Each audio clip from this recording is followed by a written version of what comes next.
Di mana di akhir-akhir ini banyak orang-orang menyampaikan satu pendapat yang sifatnya bertentangan dengan syariah dengan bermodalkan atau menjual nama Nabi Khidir. Jangan salah, Nabi Musa dengan Nabi Khidir itu tidak sama syariatnya. Jangan salah, Nabi Musa itu dengan syariat, tapi Nabi Khidir dengan hakikat. Artinya seolah-olah Nabi Khidir itu diangkat sebagai seorang atau hamba atau nabi yang... Sekarang saya ketemu seorang mursyid lagi. Dia orang Jakarta tapi ketemunya di Uzbek. Terus beliau bilang ke saya, ini sering ada kontak batin dengan Sayyidina Al-Khidir. Wah, merinding saya waktu itu. Di dalam Al-Quran bagaimana Nabi Musa dengan Nabi Khidir, Nabi Musa dengan syariat, Nabi Khidir dengan hakikat. Astagfirullahaladzim. Ini adalah pemahaman yang sangat membahayakan terhadap umat. Dan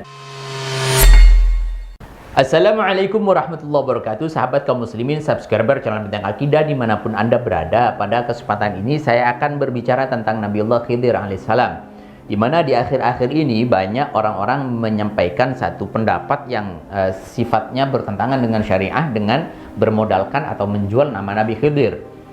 Jangan salah, Nabi Musa dengan Nabi Khidir itu tidak sama syariatnya. Jangan salah, Nabi Musa itu dengan syariat, tapi Nabi Khidir dengan hakikat. Artinya seolah-olah Nabi Khidir itu diangkat sebagai seorang atau hamba atau nabi yang paling hebat, atau dasar untuk membenarkan opini-opini orang-orang yang menyesatkan, dalam artian menerjang atau bertentangan dengan syariat. Nabi Khidir yang dimenangkan. Jadi seolah-olah Nabi Khidir lebih hebat daripada Nabi Musa yang punya syariat dan diangkat sebagai Rasul alaihi salam. Seolah-olah juga ketika saat ini diangkatlah Thariqah Al-Khidriyah Al-Muhammadi misalkan, yang dibawa oleh Nabati, yang pada beberapa waktu lalu membuka pendaftaran, tidak paham sampai tanggal berapa ditutup pendaftaran kewalian yang katanya bekerja sama dengan Nabi Khidir, kemudian bekerja sama dengan Rasulullah dan diangkat oleh Syekh Abdul Qadir Jailani. Ini adalah salah satu penyesatan-penyesatan yang sifatnya masif dan terorganisir. Kita tidak boleh diam dengan adanya hal-hal yang membuat rancu di dalam akidah, dan ini membahayakan kepada umat Nabi kita Muhammad SAW, khususnya kepada para kalangan awam. Maka saya sampaikan sekarang pada kesempatan ini supaya tidak menjadi rancu. Oh, ini kan seperti Nabi Khidir. Jadi boleh-boleh saja yang tahu hakikat, seolah-olah Nabi Khidir di atasnya Nabi Muhammad, begitu.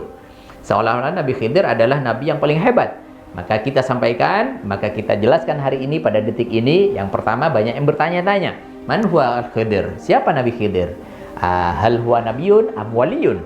Apakah beliau itu adalah wali? Apakah beliau adalah nabi? Kemudian apakah dia masih hidup atau sudah meninggal? Sebagaimana menjadi pembahasan kontroversi, atau bukan kontroversi, ikhtilaf di dalam pembahasan dalam ulama. Tapi yang pasti, menurut Yusuf Al-Qaradawi dan beberapa ulama pada umumnya, itu tidak ada dalil atau dasar bahwasanya Nabi Khidir hidup sampai hari kiamat dengan dalil yang sahih dan tentu mu'tabar atau bisa dipertanggungjawabkan. Maka kita sampaikan pada kesempatan ini, mari kita berpikir dan menganalisa kembali. Andaikan Nabi Khidir alaihissalam beliau hidup dari masa Nabi Musa sampai hari ini, tentu ada sejarahnya ketika Nabi Isa alaihissalam dizalimi oleh umatnya. Tentu mungkin entah menolongkah atau entah bagaimanakah. Kan sekarang yang diangkat bahwa ada ulama, tokoh sufi dan lain sebagainya yang ketika butuh pertolongan diminta datangkan Nabi Khidir. Nah, ini sesama Nabi pada waktu Nabi Isa alaihissalam dizalimi umatnya. Kenapa Nabi Khidir tidak ada dalam sejarah, misalkan entah itu bantu bawa apa kek atau seperti apa?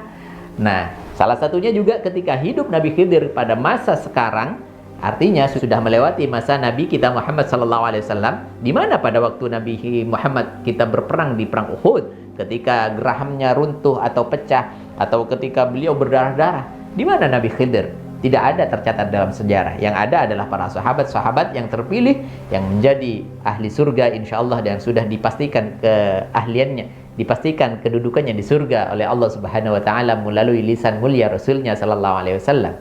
Maka kita sampaikan, kita detail hari ini akan menjelaskan bagaimana Nabi Khidir keberadaannya. Imam Bukhari radhiyallahu an pernah ditanyakan tentang Nabi Khidir dan Nabi Ilyas. Nah, bagaimana jawabnya beliau? Kaifa yakunu hadza? Bagaimana mereka ditanyakan Nabi Khidir dan Nabi Ilyas masih hidup pada masa sekarang dan sampai akhir kiamat? Bagaimana ini bisa terjadi? Kata Imam Bukhari, Wa qad qala an-nabiy sallallahu alaihi wasallam la yabqa ala ra'si mi'ati sanatin mimman huwa al-yawma ala dhahril ardi ahadun. Kata Nabi sallallahu alaihi wasallam, hadis ini diriwayatkan oleh Bukhari Muslim, bahwasanya tidak ada seorang pun di masa pucuk 100 tahun itu hidup sampai malam ini, kata Nabi sallallahu alaihi wasallam. Artinya apa? Tidak ada seorang pun, la yabqa ahadun, tidak ada seorang pun ketika di masa 100 tahun, kurang lebihnya, lebih sedikit atau kurang lebihnya, dan sampai sekarang ini tidak ada yang hidup, semuanya meninggal, kata Nabi sallallahu alaihi wasallam. Artinya Nabi Khidir itu termasuk bagian dari apa yang disampaikan oleh baginda Nabi, bahwa Nabi Khidir itu sudah wafat dan meninggal. Kemudian dijelaskan, dikuatkan di dalam Al-Qur'an, a'udzubillahi minasyaitonir rajim, bismillahirrahmanirrahim, wa ma ja'alna li basyarin min qablika al-khulda. Jadi tidak ada manusia diciptakan itu kekal atau bertahan hidup lama, apalagi sampai kiamat. Lalu apa kata Allah? Afa imitta fahumul khalidun. Kalau begitu, kenapa Nabi Muhammad itu tidak kekal? Padahal beliau adalah khairul bashar, adalah makhluk terbaik, adalah kekasih Allah Subhanahu wa taala. Maka kita sampaikan pada detik ini, Nabi Khidir alaihissalam itu sebagaimana kita ketahui dan pahami, terlepas dari adanya ikhtilaf pendapat ulama, tidak ada dalil yang sahih tentang keberadaan beliau hidup sampai masa ini. Ini yang pertama yang harus kita sampaikan dan harus kita tekankan. Artinya, jika Nabi Khidir atau Khidir alaihissalam, beliau adalah seorang nabi, tentu tidak lebih mulia daripada atau tidak lebih tinggi derajatnya dari Nabi Musa. Nabi Musa sebagai nabi dan juga sebagai rasul. Artinya beliau diangkat untuk membawa risalah syariah kepada umat. Nabi Khidir tidak. Maka lebih tinggi derajatnya Nabi Musa. Nabi Musa masih lebih tinggi derajatnya Nabi kita Muhammad sallallahu alaihi wasallam sebagai khatamil anbiya, sebagai khairul anam.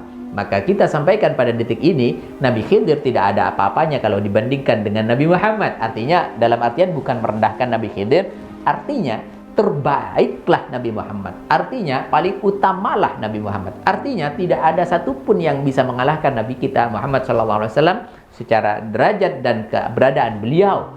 Maka sekali lagi sangat miris ketika hari ini ada orang yang tidak melaksanakan syariah, bertentangan dengan syariah, dia berlandaskan, oh ini kan kita ikut Nabi Khidir, oh ini kan kita contohkan di dalam Al-Quran bagaimana Nabi Musa dengan Nabi Khidir, Nabi Musa dengan syariat, Nabi Khidir dengan hakikat. Astaghfirullahaladzim. Ini adalah pemahaman yang sangat membahayakan terhadap umat, dan ini tidak bisa dibiarkan, dan ini harus kita tegaskan. Silahkan bertasawuf dengan catatan tidak menerjang terhadap syariah dan sunnah. Silahkan bertasawuf, akan tapi jangan sampai menyalahi aturan-aturan ilahi, risalah syariah yang sudah dibawa oleh baginda Nabi kita Muhammad SAW. Lalu pertanyaannya lagi, ketika Nabi Khidir ditanyakan apakah beliau wali, ada pendapat beliau adalah wali, atau ada yang mengatakan beliau adalah nabi. Ketika ada yang mengatakan bahwa beliau wali, maka insya Allah dan kami yakin tidak lebih baik daripada kewalian Abu Bakar As-Siddiq, sahabat baginda Rasul sallallahu alaihi wasallam, maka beliau adalah wali tertinggi menurut kami, karena beliaulah orang yang pertama masuk Islam dari kalangan orang tua, dari kalangan orang yang sudah dewasa. Sekali lagi, sahabat kaum muslimin dimanapun Anda berada, jangan terkecoh dengan adanya opini-opini atau hal-hal yang menjanjikan Anda dijanjikan surga, Anda dijanjikan mendaftar jadi wali, Anda dijanjikan berhadapan atau dipertemukan dengan wali ghaus atau dengan wali tertinggi, atau Anda mau direkrut dengan satu organisasi yang bernama menjual nama thariqah, sehingga thariqah ini thariqah terbaik, thariqah ini menyempurnakan thariqah yang lama. Ya Allah, mari beragamalah dengan apa adanya, apa yang disampaikan oleh baginda Nabi kita, oleh para ulama-ulama kita, imam-imam mazhab kita, dan dengan guru-guru kita yang hanif, lurus, tidak macam-macam di dalam persoalan akidah dan syariah, dan apalagi sampai membingungkan terhadap ummah. Na'udzubillah, tsumma na'udzubillah. Semoga anak cucu kita dijaga akidah dan dijaga keimanan, dijaga ketakwaan kepada Allah Subhanahu wa taala. Semoga bermanfaat. Assalamualaikum warahmatullahi wabarakatuh. Bismillahirrahmanirrahim. Saya berniat membangun pesantren ini, mengembangkan pesantren ini sebagaimana niat Rasulullah sallallahu alaihi wasallam, sebagaimana niat para masyayikh membangun pesantren,